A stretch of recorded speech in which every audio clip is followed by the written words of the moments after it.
कोली आके आगू में खार भए गेल गुरु बाबा कहाँ में की कर छिए गुरु बाबा कल कहे कि कोली सुन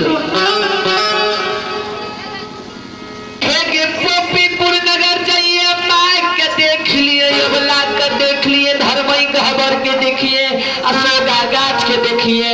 एक कोयली अजेहन पोपी नगरी के देखने रहिए ओहिने छै कि नहीं छै जेकरा से तनियो गो बिगड़ भ जेते त कोयली तू हमरा कहिए हम केनुली छोड़ के पोपी नहीं जेबे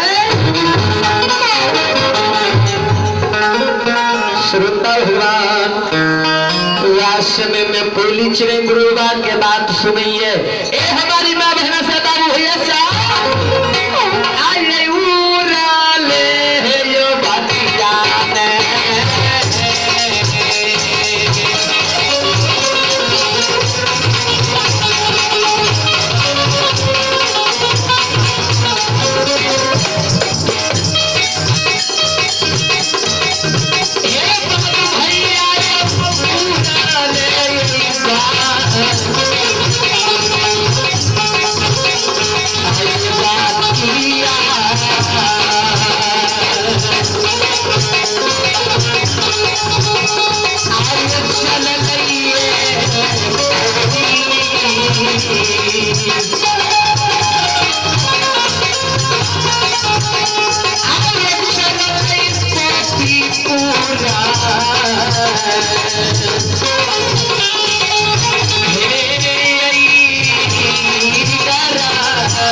देखने कोयली चिरे छोटी बाबा के आंगन अशोका गाछ पर के बैठ गेले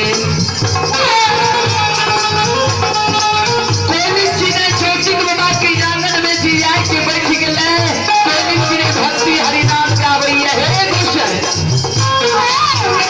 आए भगती आइए भागा